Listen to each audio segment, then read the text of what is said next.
L'affaire des talibés enchaînés à Ndiagne, c'est aujourd'hui qu'elle va être jugée au tribunal de Louga. Le khalife général des Mourides promet d'indiquer une direction après le verdict. Je vais m'entretenir avec les autres khalifes pour que nous ayons une position commune. Nous écoutons Serigne Mountakha Mbacké. Ses propos sont traduits par Makumba Bey. Makumba Bey qui a traduit les propos du khalife général des Mourides qui s'est prononcé sur cette affaire des talibés qui ont été enchaînés à Ndiagne, affaire qui est inscrite au rôle du tribunal de Louga ce mercredi. dafa am fu mu leen di nekk nag lii sax daanaka mën na koo doon yónnee naa ci nañ bàyyi ba xam nu ñuy def nu ñuy àtte foofu moom mën naa doon tàmbale. J'attendais les autorités du gouvernement quelque part. J'avais depuis longtemps entamé une médiation. Depuis longtemps, j'ai réfléchi sur la question. Mais l'attente ne sera plus longue. Attendons le verdict de ce mercredi. Après, on verra avec les chefs religieux de ce pays ce que nous voulons et ce que nous ne voulons pas. C'est un problème national qui ne peut pas être réglé de manière légère. Il touche la marche de la nation et du pays. Et le Sénégal est un pays musulman à 95%. On ne peut pas continuer à vivre. Je vais convoquer les autres chefs religieux ici à Touba et on va réfléchir ensemble, on s'entend sur quelque chose que nous leur enverrons au président de la République ou à l'Assemblée nationale. Soit ils acceptent notre proposition ou bien ils changent la constitution. Attendons ce mercredi avec le jugement. Soit au contraire, ils font ce qu'ils veulent et je vais convoquer les autres chefs religieux. waaye bu fekkente ne nag at na seen at def lañ bëgg a def. foofu du yàgg bis laay daal di woote kilifa diine yëpp. L'ONLP, l'Observatoire national des lieux de privation des libertés, dit avoir noté une nette amélioration des conditions de détention dans les prisons depuis 2012, date de la création de l'ONLP.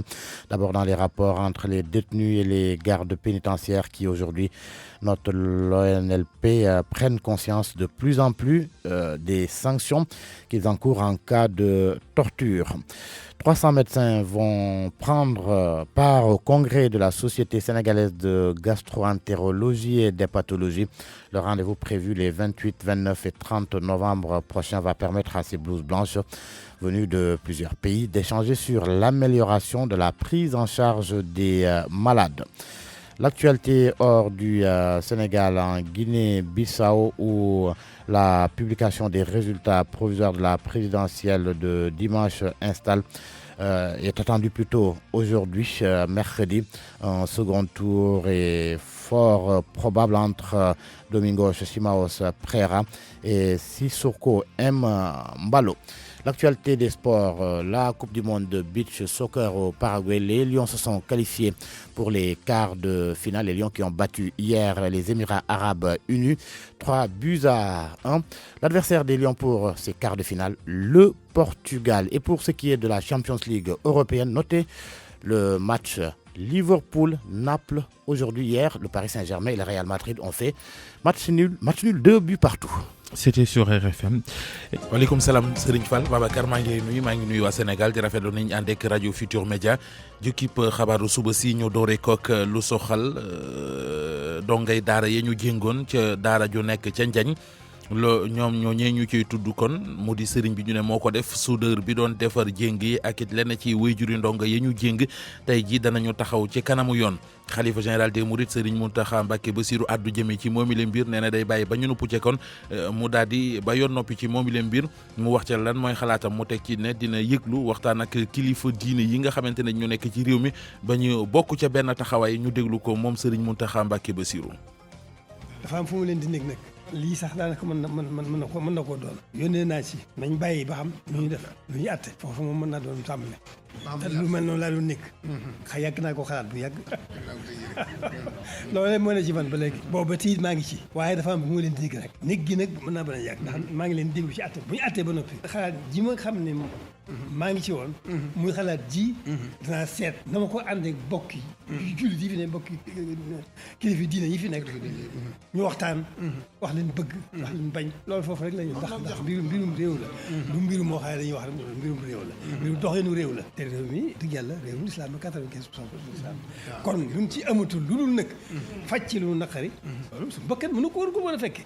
islam rek la kon loolu na ngeen xam ne ci ngeen ma fekk. am na loo xam ne buñ ci àggee man damay wootee damay danaa wuti kilifa diine yëpp ci Touba teral leen nu waxtaan seet lan bëgg ak lan bañ lu déposé ko moo xam ci président la jëm moo xam assemblée loolu rek koy faj waaye wax yii génn du tëj génn ngeen te ak loolu koy dañ koy delloo ci yoon dañ koy delloo ci yoon constitution bi ci dañ koy delloo benn ñu nangul ñu liñ bëgg wala ñu soppi seen constitution rek wala nangu ñaar yi rek ma soññ waaw loolu rek la dafa am fu ma leen doon nekk rek dafa am fu ma leen doon nekk rek fu ma leen di nekk rek waaye nit loolu ginnaaw daa ngi atte suba maa ngi déglu atte bi rek nañu atte ba noppi benn bu fekkee ñu woyefal bàyyi lu tey ma continuer xalaat ci moom si ñu seet nan ko nan mën a amee waaye bu fekkente ne nag at na seen at def lañ bëgg a def foofu du ma ko du yàgg bis laay daal di woote kilifa diine yëpp.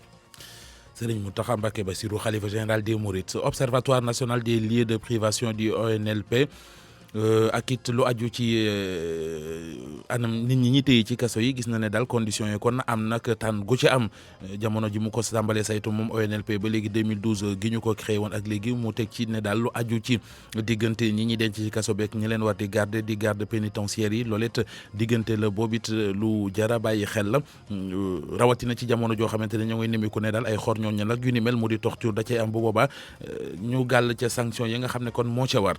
lu toll ci ñetti téeméeri médecin dinañu bokk ci congrès bopp société sénégalaise gastro-entérologie ak hépatologie ñoo koy amal loolee ñaar fukki fan ak juróom-ñeent ba fanweeri fan ci weeru novembre maanaam suba kon lay tàmbali dina taxit lu bari ci ay docteur bawoo fu ne ci àdduna bi ñu téewe moom i la ndaje waaye laata ñu yegg ca ndaje ma ña koy organiser am na luñ ciy jébaane mooy daal gis nañu ne ministère yi nga xamante ne ji ñoom la yëf yi soxal jàppale wuñ leen ci benn yoon démb la ñu doon amal ab janook taskatu xabaar yi ngir doon ci xultu lu ni mel xibaar yi bi ci réew Guinée Bissau ak jamono ji nga xamante ne ñoo ngi séntu ñu publier résultat provisoire yi ca présidentiel bi dimanche jële passé kon la ñu ko doon amal tey jii ci àllarba ji la ñuy xaar résultat provisoire yi ñi ngi wax nag daal ne boo moytul daañu jëm ci second tour boo xamante ne ci diggante Domingos Pereira lay doon ak wujjëm wi nga xamante ne ji kon moom la koy xëccool. wàllu tàggat yaram coupe du monde beach soccer gayndey Sénégal yi koy football ña nga ca quart de finale ya seen ñetteelu match dañu ko gagné démb lañ doon football ak Émirats arabes unis ñetti bal ci dara kon la ñu ko dóor waxtaane leneen ci wàllu tàggat yaram mu di Ligue des champions tey jii dina am ay match yu am solo yoo xamante ne ji danañ ko ci amal fële ca bitim réew la dana bokk ci boobule match Naples ak Liverpool démb it beneen match bu am solo ci Ligue des champions mooy bi doxoon diggante Real Madrid ak Paris Saint-Germain Fall match bu démb boobee ndam demul dikkul kenn ku nekk ñaari bal nga dugal sa morom. Mouhamed Ndiaye ci tënkum xabaar yi.